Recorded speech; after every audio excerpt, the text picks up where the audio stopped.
Dari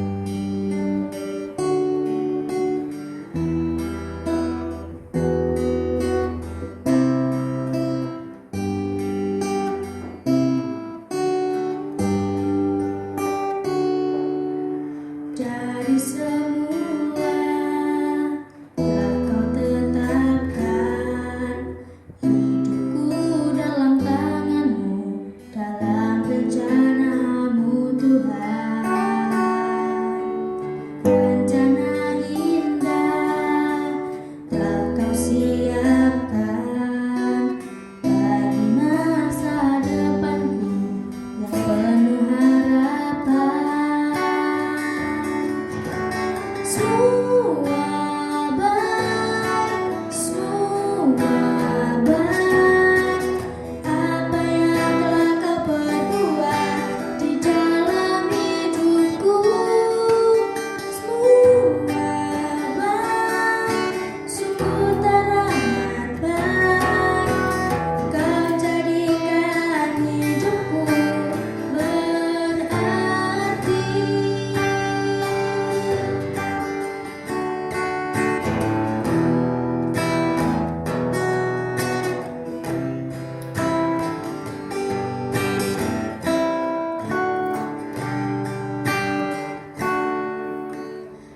Dari semula telah kau tetapkan hidupku dalam tanganmu, dalam rencanamu Tuhan.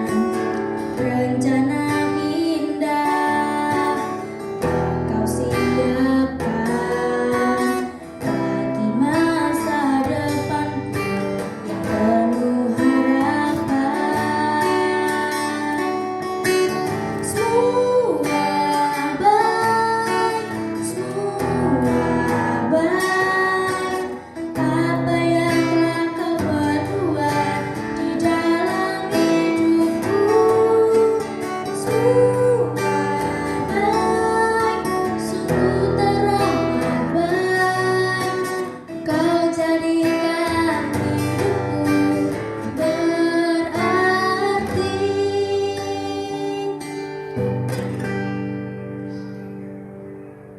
Saudaraku yang terkasih, di dalam dunia ini berbagai macam pekerjaan ada di lingkungan kita. Ada petani, ada peternak, ada buruh, bahkan ada pemilik perusahaan. Berkaitan dengan pemilik perusahaan dengan karyawan, bedanya adalah pemilik perusahaan adalah pemegang kebijakan, pemegang perintah. Sedangkan karyawan adalah tugasnya tunduk pada perintah atau kebijakan yang ada. Sebagai pemilik perusahaan, sang pemilik perusahaan ini bebas menentukan kebijakan-kebijakan, tentunya berdasarkan pertimbangan-pertimbangan yang ada, dan juga bebas untuk memberikan perintah berkaitan dengan pekerjaan. Karyawan atau di sini disebut sebagai hamba atau buruh itu tidak boleh menolak kebijakan yang ada, tidak boleh juga untuk beralasan tidak melakukan pekerjaannya. Dan dalam bacaan kita kali ini dalam Lukas 17 ayat 7 sampai 10 mengatakan demikian. Siapa di antara kamu yang mempunyai seorang hamba yang membajak atau menggembalakan ternak baginya, akan berkata kepada hamba itu setelah ia pulang dari ladang, mari segera makan.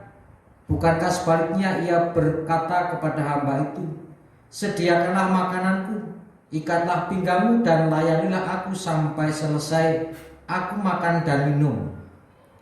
Dan sesudah itu engkau boleh makan dan minum. Adakah ia berterima kasih kepada hamba itu? karena hamba itu telah melakukan apa yang ditugaskan kepadanya. Demikian jugalah kamu, apabila kamu telah melakukan segala sesuatu yang ditugaskan kepada kamu, hendaklah kamu berkata, kami adalah hamba-hamba yang tidak berguna. Kami hanya melakukan apa yang kami harus lakukan. Di dalam bacaan kita, Tuhan Yesus mengajar melalui perumpamaan tuan dan hamba. Dan perumpamaan yang Tuhan Yesus pakai ini bukan sebuah perumpamaan yang semu, bukan perumpamaan yang tidak nyata, tetapi adalah perumpamaan yang nyata pada saat itu, di mana seorang tuan itu memiliki hak penuh atas hamba-hambanya. Dan sebagai tuan, dia berhak untuk memerintah apa saja. Dan hamba adalah sang penerima perintah yang berkewajiban tunduk pada perintah itu. Tunduk dalam melakukan perintah dengan tidak mengeluh, bahkan tidak mengharapkan sesuatu. Jadi hanya tunduk melakukan perintah. Itulah hamba. Tidak boleh menawar-nawar. Ketika sang pemberi perintah atau Tuhan itu mengatakan, memberikan perintah, sang hamba tidak boleh menawar. Tuhan, saya sedang capek. Tuhan, saya punya banyak keperluan. Tuhan, saya begini, saya begitu. Tidak boleh menawar dan tidak boleh beralasan. Tuhan memiliki hak untuk memerintah, sedangkan hamba berkewajiban tunduk dalam perintah Tuhan, tanpa harus mengeluh, tanpa harus menawar. Dalam kondisi apapun, sang hamba itu harus melakukan perintah Tuhannya. Melalui gambaran Tuhan dan hamba ini, Yesus hendak mengajarkan bahwa si Tuhan itu adalah Tuhan sendiri, hamba itu adalah manusia. Tuhan bebas memberikan perintah kepada hamba, kepada manusia. Apapun perintah itu bebas diberikan.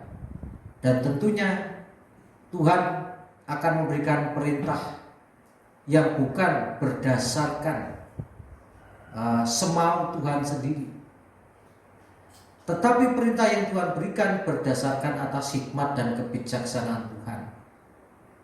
Dan perintah itu harus dilakukan karena mendatangkan kebaikan.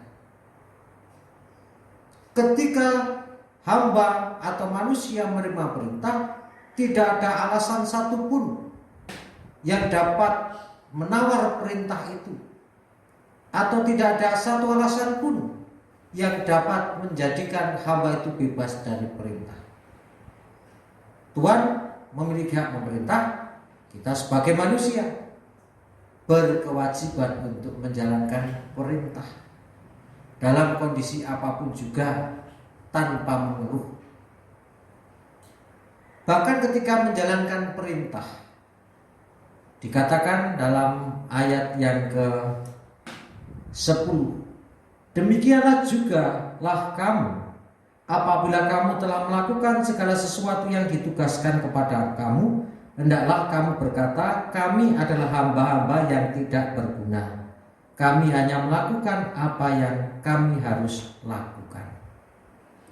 Di dalam menjalankan perintah ini, hamba atau manusia atau kita harus mengakui keterbatasan kita. Kami adalah hamba-hamba yang tidak berguna.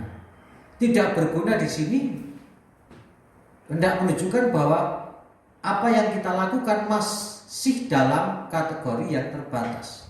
Di dalam keterbatasan kita melakukan perintah Tuhan. Dan di dalam melakukan perintah Tuhan itu kita harus mengakui bahwa meskipun kita sudah sebaik-baiknya melakukan perintah, tetapi tentunya kita belum dapat melaksanakan perintah Tuhan dengan sempurna, dengan baik. Oleh sebab itu kita harus sadar diri. Jangan terus berbangga hati. Oh, aku sudah, loh Tuhan, aku tuh sudah melakukan perintah dengan baik. Aku sudah mengasihi, aku sudah berbagi, aku sudah rajin begini, dan begini. Kita tidak boleh seperti itu. Karena pada dasarnya kita adalah manusia terbatas. Sebaik-baiknya kita melakukan perintah Tuhan, tetapi semuanya masih belum sempurna. Kita harus merasa senang kalau bisa melakukan perintah, tapi jangan sombong kalau kita sudah dapat melakukan perintah. Karena ya kembali lagi, ada keterbatasan di dalam kita melakukan perintah.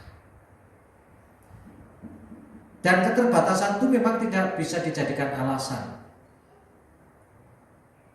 Dan setiap orang di dalam keterbatasannya dan mengakui keterbatasannya, walaupun sudah melakukan perintah dengan baik, Tuhan akan memberikan berkat.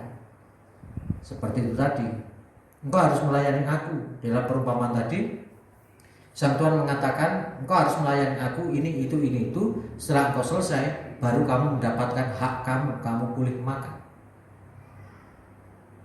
Itu juga lambang bahwa ketika kita sebagai manusia melakukan perintah Tuhan tanpa harus mengeluh, tanpa beralasan macam-macam, Tuhan akan memberikan hak kita.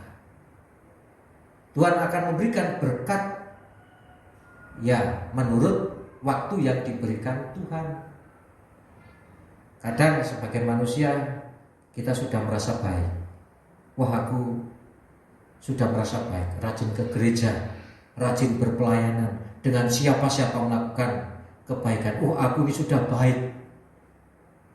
Nah, akhirnya karena kita sudah merasa baik, merasa sempurna, terus menuntut Tuhan.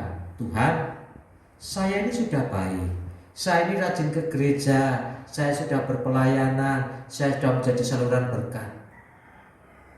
Oleh karena saya sudah baik, nah akhirnya menuntut Tuhan dengan berbagai macam tuntutan, dengan berbagai macam permintaan yang harus dituruti oleh Tuhan.